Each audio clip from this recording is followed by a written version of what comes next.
एक होता, तो म्हटला मला यशवंतराव व्हायचंय. यशवंतराव, मला सगळं गाव सगळे यशावंत म्हटला. मला यशामध्ये सगळ्या गावाला मला यशवंतराव म्हणायला पाहिजे. आणि सांगतो तुम्हाला, आज त्यांना जगात यशवंतराव म्हणूनच ओळखलं जातं. कारण तो कराडच्या मातीचा पोरगा होता. त्याचं नाव होतं यशवंतराव चव्हाण. काय कॉन्फिडन्स, काय कॉन्फिडन्स. ह्या मातीचा गुणच असाय. त्यात एसडीएमची पोरं त्याच्यापेक्षा फॉरवर्ड, कुठे जाऊन तिथे कमी नाही पडणार. यशवंतराव व्हायचं आहे म्हटलं मला. असं का, मला सगळे गल्लीत शाळेत यशाच म्हणते. हे ट्रू आहे.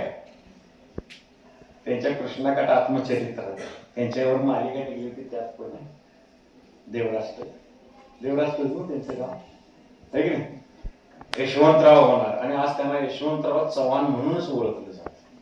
ब्रिटनच्या पंतप्रधानांना एक वेळ आपल्या भारताचे पंतप्रधान भेटायला गेले, त्यावेळी आवर्जून यशवंतराव चव्हाणांचं नाव विचारलं, कशी आहे त्यांची तब्येत. ते म्हटले तुम्हाला कसं काय त्यांचं हे नाही. ते म्हटले नेहमी वाचन करायचे, त्यांची मोठी लायब्ररी. आणि त्यांनी एक पुस्तक मला भेट दिलं होतं, त्या पुस्तकाने माझ्या आयुष्याचा बदल केलेला आहे. तर हा जो बदल आहे वाचनानं होतो, स्वतःचा कॉन्फिडन्स वाढतो आणि स्वतःबद्दल पहिल्यांदा बोलायला पाहिजे. नाहीतर आता तुमच्यात एक एक नमुना गावल. तुझं नाव काय? माझं नाव स्मिता पाटील. स्मिता, नाव स्मिता, आणि ही काय रडतच. नाव काय? स्मिता. तिनं हसायला पाहिजे. तुमच्यात कोण स्मिता असली तर तुमच्यातली नव दुसरी स्मिता. स्मिता म्हणजे नाव का ठेवलं? घरातल्या आई वडिलांनी तुमचं नाव ठेवलेलं आहे. अमृता. काय नाव ठेवलेलं आहे? जयसिंग. किंवा असं ठेवलं काय? गाण्या, धोंड्या, दगड्या असं नाव ठेवले ना. तुम्ही नाव ठेवताय त्याचं. ओम होतं, त्याचं पुढं ओम्या. संदीप बसलं, सँडी, संध्या. ते सगळं तुम्ही त्याचं ऍडिशनल करता. आणि मग नाव ठेवलेलं असतं. स्मिता लहानपणी जरा जन्मल्यावर चांगलं हसत असेल, तिचं नाव स्मिता. किंवा घरात अमृतासारखी गोड पोरगी आली म्हणून तिचं नाव अमृता. त्यानं नेहमी जय मिळवावा, जय मिळवलेल्यांच्या वरती जय मिळवावा म्हणून त्याचं नाव जयसिंग. किंवा अजित, नाव विजय, कायम पराभवाच्या लाईनीत. नाव स्मिता, कायम रडत. नाव गिरिजा, लय भारी नाव आहे. काल आमच्याकडे होती गिरिजा. म्हटलं काय तुझ्या नावाचा अर्थ? कोणाच काय आहे म्हटलं, ठेवले नाव, त्याचा काय अर्थ आहे का? अगं नाव सांगितलं, गिरिजा, पद्मजा, अनुजा. त्याचा अर्थ काय? आता तुमच्या डोक्यात फिरायला लागले. आपल्या नावाचा अर्थ काय आहे कोणाच कळत. पूर्वी विचारलं तर काय करायचं? आहे ना तुमचं नाव, तुम्हाला नाव आहे ना, तुमचं नाव आहे. आई वडिलांनी विचार करून तुमचं नाव ठेवले, त्या नावाचा अभिमान पाहिजे. ह्या कॉलेजला सद्गुरू गाडगे महाराज नाव का नाव आहे? गाडगे महाराज कोण होते? कोणतरी एक महाराज होते, साधू संत होते. त्यांच्याकडे 1000 कोटीची संपत्ती होती. त्यांनी 200-400 कोटी कॉलेजला दिले. कोण होते गाडगे महाराज? ज्यांचं नाव या कॉलेजला दिले. या कॉलेजच्या उद्घाटनाला त्यावेळी जे आलते, त्यांनी पहिल्यांदा खराटा घेऊन डोक्याचं गाडगं काढून इथं साफसफाई केली. लोक म्हणाले म्हातारे इथं कुठं काय करायला लागले. लोकांनंतर कळलं हे गाडगे महाराज आहेत आणि त्यांचंच नाव या कॉलेजला द्यायचं. जिथं जातील तिथं कीर्तन करायचे. आधी दिवसभर त्या गावात स्वच्छता करायची खराट्यानं. म्हणून महाराष्ट्र शासनानं स्वच्छतेचं अभियान सुद्धा ठेवलं, संत गाडगे महाराज स्वच्छता अभियान. फक्त एवढंच, 30 देणगी. म्हणजे आपण स्वच्छ असलं पाहिजे, आपलं घरदार स्वच्छ असलं पाहिजे, आपली बायका पोरं स्वच्छ असली पाहिजे, आपली फॅमिली स्वच्छ असली पाहिजे. नुसतं घाण होते म्हणून स्वच्छ नाही, मनानं बी स्वच्छ पाहिजे, बुद्धीनं बी स्वच्छ पाहिजे, आनंदी पाहिजे. आणि अशीच व्यक्ती स्वतःबद्दल अभिमान बाळगू शकते.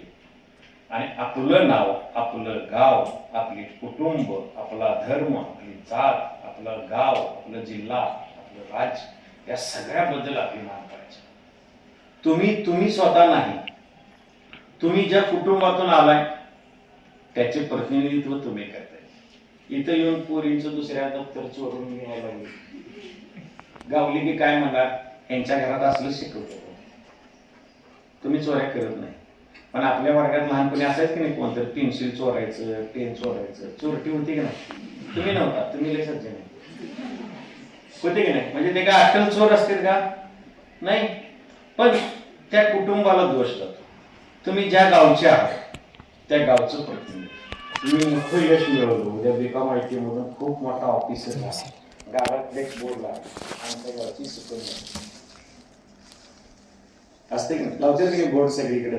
आता कोण कोण यशस्वी झाले, त्या गावचं प्रतिनिधित्व तुम्ही आहात, जिल्ह्याचे प्रतिनिधित्व आहात. शाळेला जायला उशीर होते म्हणून पोरगी पळत जायची. किती पळत जायची? 7 किलोमीटर. वाडी वस्तीवर राहायची, 7 किलोमीटर अंतरावरती तिचं घर होतं, पण शाळा शिकायची मळ्यात राहणारी पोरगी म्हणून रोज पळत जायची. इतकी पळायला लागली, गुरुजींनी त्याला हेरलं आणि पळायच्या स्पर्धेमध्ये घातलं. ऑलिम्पिक पर्यंत गेली. तिचं नाव तुम्ही शोधून काढा, ती साताऱ्याची काय. आता IT मध्ये आलाय, तुम्हालाही पळायचं आहे. त्याची सुरुवात गेट सेट गो ती इथून आहे. बोला. इंटरव्ह्यूला गेलं की नाही, पहिला शब्द विचारते तुम्हाला. काय प्रश्न असतो पहिला? Introduce your self. काय असतं? Introduce your self. Introduce your self. तुम्ही जिथनं सुरुवात करा त्याच्यासाठी 10-20 व्हिडिओ बघा आणि कसं लोक इंट्रोड्यूस करतात.